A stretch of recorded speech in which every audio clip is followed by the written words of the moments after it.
Hello preppers, welcome back to Survival Defense Tactics, helping you take care of yourself so others won't have to. If you like the podcast version, you can listen to it on Spotify. If you're watching it on YouTube, like and subscribe, blah blah blah, all that good happy stuff. Today I want to do a video on prepper passports. Now for those of you who don't pay any attention to the podcast and you'd rather watch videos, basically all I'm doing from this point on is everything that I made a podcast for, I'm going to turn into a video. Seems like the videos are getting a lot more hits and likes than the podcast, and that's fine. I am still going to keep the podcast going, and that way if people are traveling, going to work, whatever, they can listen to it on their radio. Podcast is still a really big thing, and a lot of people still like it, so I'm going to still do both, but I want to get some information translated from podcast into video. So the prepper passport, this is something that we've been working on for years. Of course, there is a million and one videos on how to do it. I'm going to break it down and make it real simple for you. Why do you need a prepper passport? Well, here in the great state of Okie Dokieville, where tornadoes and ice storms and everything else are kind of common, it's almost impossible in the state of Oklahoma to go through one winter without some form of an ice storm knocking your power out. Where I live now, I live in the middle of a forest, so forest fires are now going to be a potential hazard for me. That's fine, I'll deal with them when they get here the best I can. Of course, I'm no fireman. So I apologize for constantly looking away. Everything we're going to do today is right here on the couch. And of course, as you can tell, I have my notes from the podcast that I saved. So I do apologize for that. Anyways, the whole purpose of a prepper passport is very simple. Every important paper you have, birth certificate, marriage certificate, death certificate, shot records, living will, last will and testament, car titles, anything that you would normally keep locked in a fire safe. A prepper passport is designed for you to not have to grab your fire safe 80, 90, 100, whatever pounds it weighs to get your important papers with you.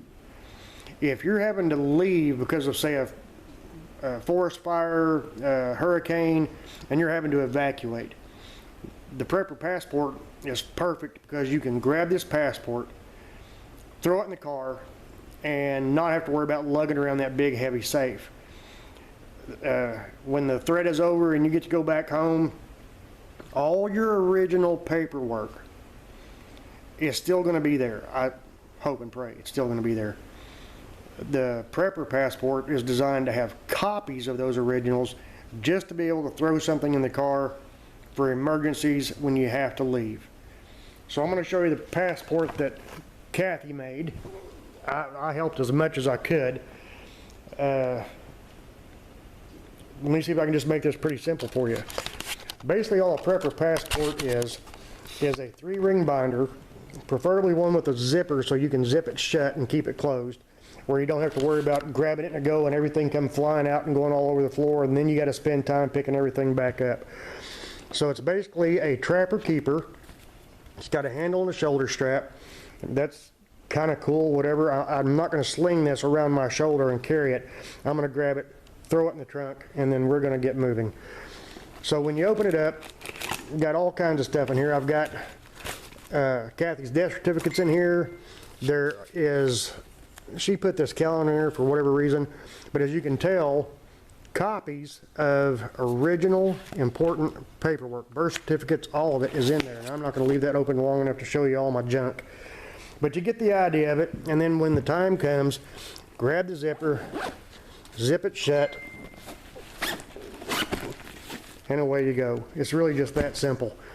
Inside that little folder right there, that little trapper keeper, is a copy of every single important paper I've ever needed, from custody papers of my kids to their shot school records. Like I said, if it's important enough for you to put it in your fire safe, or even if it's a safety deposit box at the bank, however you do it, then it's important enough for you to make a copy of and having that passport and have it with you at all times. That is what I refer to as the main passport. That main passport has all of your important paper copies in there.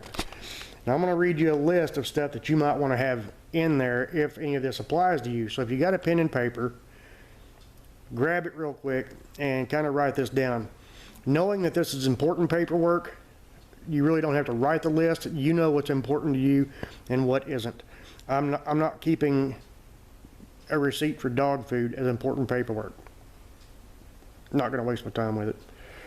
All right, medical information. For example, your allergies, everybody in the family. Everybody's medical information should be in there. If for whatever reason you have to evacuate and you wind up in a hospital and you're trying to remember that really weird medication that little Susie's allergic to, but you can't remember how to pronounce it, have it wrote down. Doctors and nurses will be able to figure out what that crap is. Medications, let's see, you can have shot records in there, copies of your social security cards, birth certificates, marriage license, military records.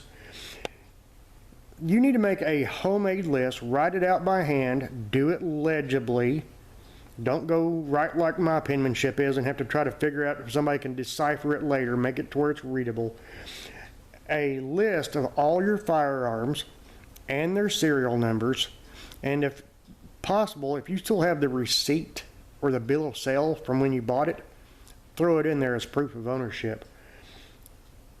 That's going to be kind of a sensitive topic for a lot of you people watching this video. I'm not going to give the government a list of my information and all my guns. I didn't say you was taking this passport to give to anybody. It's for your information. So yes, you're going to have to treat it like it's high value, because it is. Everything about you is in there. And you want to talk about identity theft? That's the way to make it happen. So you treat that thing like it's gold and you protect it. Sorry. Inside that main binder, you could have a subdivision numbers to other binders. And by that I mean I've got multiple binders. I'm fixing to show you a couple more. You could have a list of your other, what I call information binders. And these information binders are not your passport. They do not go with you when you evacuate. They're simply a reference guide for you to use at your leisure when you need, for basically just that, information. And I'll show you that here in a minute. Other things that you may want to have in this would be your bank account numbers, routing numbers, credit card information, their phone numbers, the account numbers, all of it. Have every bit of that in your main passport. Yet again, remember, this is for the event of you having to evacuate, or in my case, I carried the Prepper passport with me for the past 3.5 years. Just about everywhere I would go, when I would take Kathy with me, I took the passport with me. It had her allergies in it, her medical diagnosis, the treatments that she had done, how many, and I took that for quick reference for doctors and oncologists and so forth. I've taken those out now since Kathy passed away. That information, as far as I am concerned, is no longer relevant. So those are not, those papers don't travel with me anymore. But they did only for the ability to, if a doctor said, well, how long have you done this? And what time did you start that? And so on and so on. I actually had the records right there and say, all right, this is what she's done, when she done it, and how long she done it. Here you go. So if anything like that applies to you or a family member, then I highly encourage you to have copies of that stuff with you as well. All right. That's the Prepper passport. That's the reason why you would want one, and have it super handy, easy to access, and lightweight. It does not need to weigh 90 pounds and have useless junk in it. It's supposed to be your important paperwork, medical records, copies of social security cards, all that good stuff. That's what's supposed to be in it. So make it as lightweight as you can, as portable as you can, make it count.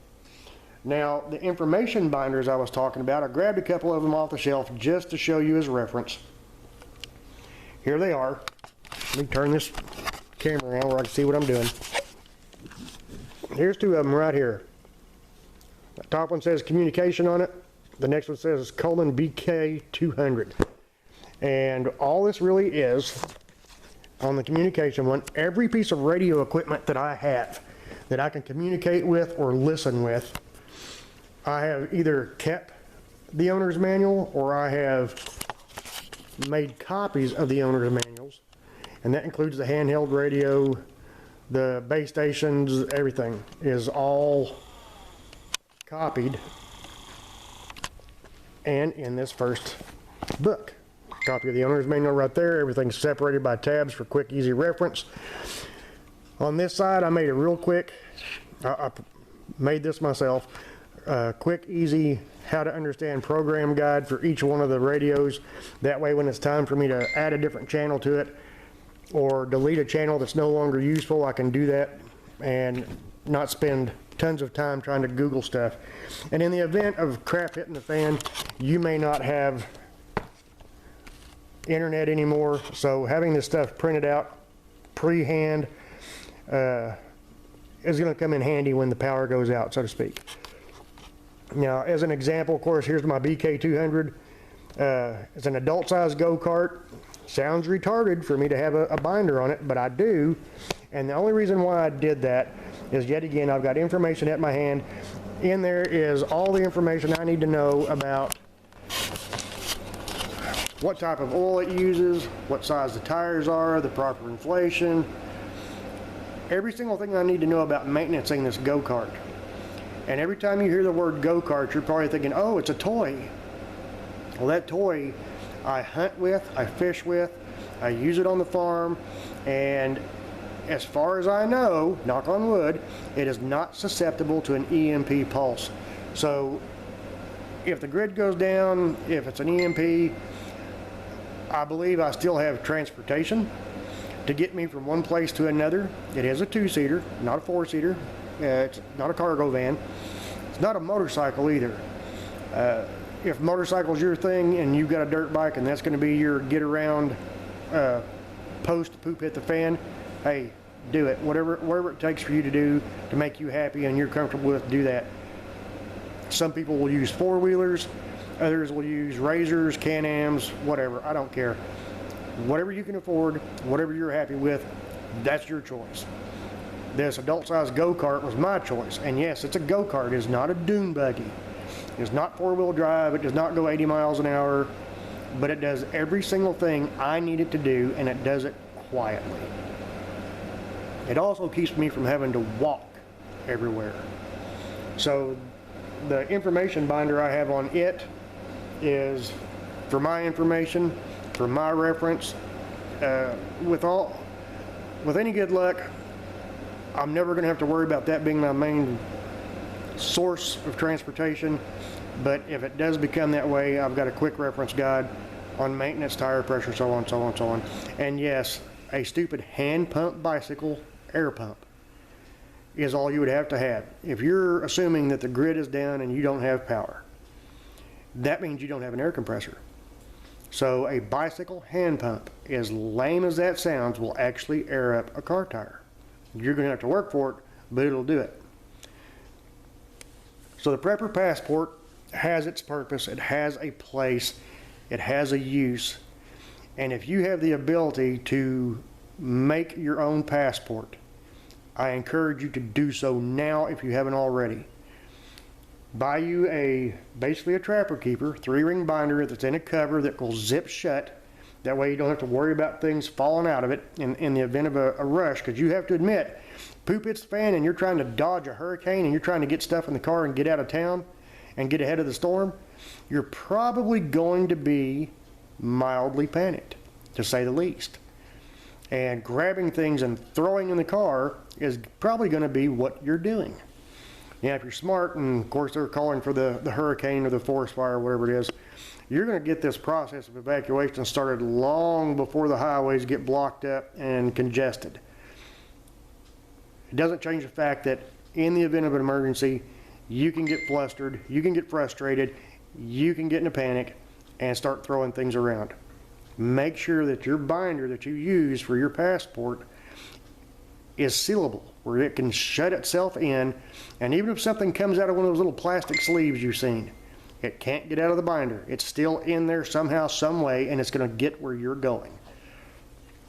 I can't stress these passports near enough. They're highly important. They're highly valuable. They don't cost very much to make, and if you have access to a printer, or a copier, I should say, and you can make these copies, please do so. Please get started on this. And as far as your information binders go, I'm going to give you some examples of some of these binders that you can be making for yourself. I've got a list right here. You saw the one for communication. You saw the one for my go-kart. Here's other ideas for binders, and they don't have to be the big 3-inch binders. As you can tell, these are inch and a half binders. I mean, however much information you plan on putting in each binder would tell you what size you're going to buy, and get you a 3-hole punch. You're going to need one of those. Communications, you saw that.